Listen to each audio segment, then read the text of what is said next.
اب سوال یہ ہے کہ مال اور اولاد کا ذکر ہوا اور فرمایا گیا کہ اللہ تعالیٰ یہ چاہتا ہے کہ کافروں پر مال اور اولاد کے ذریعے دنیا کی زندگی میں وبال ڈالے.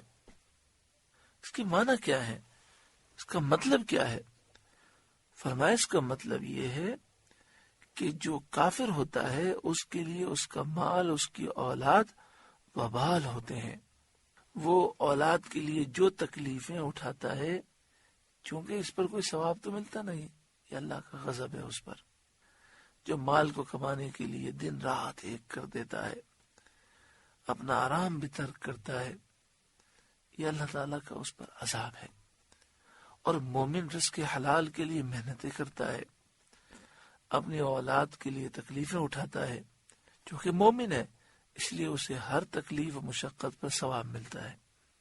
وَتَزْهَقَ أَنفُسُهُمْ وَهُمْ كَافِرُونَ، اور کفر ہی پر ان کا دم نکل جائے. تو جب کفر پر مریں گے تو ان کا مال ان کے حق میں راحت کا سبب نہ ہوا. کوئی شخص کفر میں مرتا ہے تو اس کا مال اس کے لیے صدمے کا باعث ہوتا ہے. جیسے کسی کے 100 روپے چوری ہو جائیں دکھ ہوگا، لیکن لاکھ روپے چوری ہو جائیں تو بہت زیادہ دکھ ہوگا، اور 1 کروڑ روپے چوری ہو جائیں تو بہت زیادہ دکھ ہوگا. تو جو کافر مالدار ہیں، جب ان کی روح نکلتی ہے تو جتنا مال زیادہ ہوگا اتنا صدمہ زیادہ ہوگا. وَيَحْلِفُونَ بِاللَّهِ إِنَّهُمْ لَمِنْكُمْ، اور اللہ کی قسمیں کھاتے ہیں کہ وہ تم میں سے ہیں. یعنی وہ یہ قسم کھا کے کہتے ہیں ہم مسلمان ہیں، حضور سے محبت کرنے والے ہیں. وَمَا هُمْ مِنْكُمْ، اور تم میں سے وہ نہیں ہیں، تمہیں دھوکہ دیتے ہیں، جھوٹ بولتے ہیں. وَلَكِنَّهُمْ قَوْمٌ يَفْرَقُونَ، ہاں وہ لوگ ڈرتے ہیں کہ اگر ان کا نفاق ظاہر ہو جائے تو مسلمان ان کے ساتھ وہی معاملہ کریں گے جو مشرکین اور کافروں کے ساتھ کرتے ہیں. اس لیے وہ تقیہ کرنے کے طور پر اپنے آپ کو مسلمان ظاہر کرتے ہیں. یعنی یہ جو تمہارے سامنے میٹھے بنتے ہیں اور کہتے ہیں ہم بھی محبت کرتے ہیں حضور سے، تمہارے سامنے اچھی اچھی باتیں کرتے ہیں، وہ اس لیے نہیں کہ واقعی وہ تم میں سے ہیں، بلکہ وہ تم سے ڈرتے ہیں. تو اتنی ہمت نہیں کہ وہ اپنے غلط عقیدے کا اظہار کر سکیں. لو یجدون ملجان او مغارات او مدخلا لولوا الیہ وهم یجمعون. اتنی شدید نفرت ہے کہ اگر کوئی پناہ پائیں یا غار پائیں یا سما جانے کی جگہ پائیں تو رسیاں توڑاتے ادھر پھر جائیں گے. یعنی مطلب یہ کہ انہیں نبی اکرم صلی اللہ علیہ وآلہ وسلم اور صحابہ کرام سے اتنا بغض ہے کہ یہ صحابہ کرام کے وجود کو برداشت نہیں کر سکتے، مگر مجبوری ہے، مدینہ شریف میں ہے. اگر انہیں کوئی پناہ مل جائے، غار مل جائے، کہیں سما جانے کی جگہ مل جائے تو رسیاں توڑ کر بھاگیں اور ادھر جا کر یہ سارے جمع ہو جائیں، سارے ادھر جا کر پھر جائیں. اتنا انہیں مسلمانوں سے اور نبی اکرم صلی اللہ علیہ وسلم سے بغض ہے. اب چونکہ انہیں مدینے میں بھی رہنا ہے، جا بھی نہیں سکتے اور مسلمانوں پر اپنا کفر ظاہر بھی نہیں کر پاتے. وَمِنْهُمْ مَنْ يَلْمِزُكَ فِي الصَّدَقَاتِ، اور ان میں کوئی وہ ہے کہ صدقے بانٹنے میں آپ پر طعن کرتا ہے. فَإِنْ أُعْطُوا مِنْهَا رَضُوا، تو اگر ان میں سے کچھ ملے تو راضی ہو جائیں. وَإِن لَّمْ يُعْطَوْا مِنْهَا إِذَا هُمْ يَسْخَطُونَ، اور نہ ملے تو جبھی وہ ناراض ہیں. یہ آیت ذوالخویسرہ تمیمی کے بارے میں نازل ہوئی. اس شخص کا نام ہرقوس بن زہیر تھا. یہی خوارج کی اصل اور بنیاد ہے. بخاری مسلم کی حدیث میں ہے کہ رسول کریم صلی اللہ علیہ وآلہ وسلم مال غنیمت تقسیم فرما رہے تھے تو ذوالخویسرہ نے کہا یا رسول اللہ صلی اللہ علیہ وآلہ وسلم انصاف کیجئے۔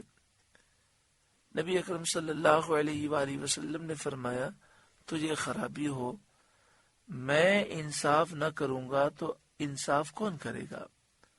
حضرت عمر رضی اللہ تعالیٰ عنہ نے عرض کیا مجھے اجازت دیجئے کہ اس منافق کی گردن مار دوں۔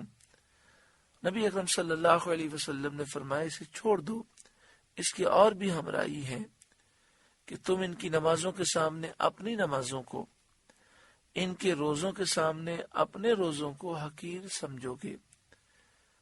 وہ قرآن پڑھیں گے اور قرآن ان کے گلے سے نیچے نہ اترے گا، وہ دین سے ایسے نکل جائیں گے جیسے تیر شکار سے۔ تیر شکار سے مراد یہ ہے کہ جب بڑی تیزی سے تیر مارا جاتا ہے تو بعض تیر مارنے والے ایسے ہوتے ہیں کہ تیر پرندے کے جسم سے آر پار ہو جاتا ہے اور تیر پر نہ تو گوشت ہوتا ہے نہ خون ہوتا ہے اور نہ ہی کوئی اور چیز لگی ہوئی ہوتی ہے اور پرندہ زخمی بھی ہو جاتا ہے۔ تو اس کی مثال دی گئی، اس طرح جس طرح تیر پر کچھ بھی نہیں ہوتا یہ بھی ایمان سے بالکل فارغ ہیں اور بالکل رحمت اور برکتوں سے محروم ہیں۔ وَلَوْ أَنَّهُمْ رَضُوا مَا آتَاهُمُ اللَّهُ وَرَسُولُهُ، اور کیا اچھا ہوتا اگر وہ اس پر راضی ہوتے جو اللہ اور رسول نے ان کو دیا۔ وَقَالُوا حَسْبُنَا اللَّهُ، اور کہتے ہمیں اللہ کافی ہے۔ سَيُؤْتِينَ اللَّهُ مِنْ فَضْلِهِ، ان قریب اللہ تعالی ہمیں دے گا اپنے فضل سے، وَرَسُولُهُ، اور اس کے رسول ہمیں دیں گے۔ اِنَّا إِلَى اللَّهِ رَاغِبُونَ، ہمیں اللہ ہی کی طرف رغبت ہے۔ یعنی اگر وہ یہ کہہ دیتے کہ جو اللہ اور اس کے رسول نے ہمیں دیا ہم اس پہ راضی ہیں، ہمیں اللہ کافی ہے، ان قریب اللہ تعالی ہمیں اپنے فضل سے دے گا اور اس کے رسول دیں گے، تو وہ کامیاب ہو جاتے۔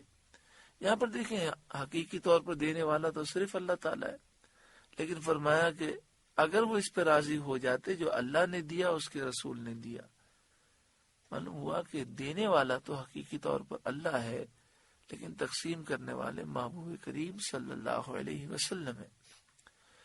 پھر آگے فرمایا سَيُؤْتِينَ اللَّهُ مِنْ فَضْلِهِ وَرَسُولُهُ، ان قریب اللہ تعالی اپنے فضل سے ہمیں دے گا اور اس کے رسول ہمیں دیں گے۔ تو معلوم ہوا کہ رسول دیتے ہیں، یہ عقیدہ قرآنی عقیدہ ہے۔ جو یہ کہے کہ رسول کریم صلی اللہ علیہ وآلہ وسلم تو ایک ذرہ بھی دینے کے مالک نہیں ہے، نعوذ باللہ من ذالک، وہ ایمان سے باہر ہے، اسلام سے باہر ہے، وہ تو قرآن کا منکر ہے، اس نے تو قرآن پاک کو سمجھا نہیں۔ یہاں فرمایا اِنَّا إِلَى اللَّهِ رَاغِبُونَ، ہمیں اللہ ہی کی طرف رغبت ہے کہ ہم پر اللہ تعالیٰ اپنا فضل وسیع کرے، اس کی امید ہے، اور ہمیں مخلوق کے اموال سے غنی اور بے نیاز کر دے، ہمیں اتنا دے کہ لوگوں کے مال کی ہمیں کوئی حاجت نہ ہو۔ ہم اللہ تعالیٰ سے یہ امیدیں رکھتے ہیں۔ اللہ تعالیٰ ہم پر خاص فضل و کرم فرمائے۔ سورہ توبہ کا 7واں رکوع مکمل ہوا۔ آپ سے گزارش ہے کہ قرآن کے اس پیغام کو آگے پہنچا کر ثواب جاریہ حاصل کریں۔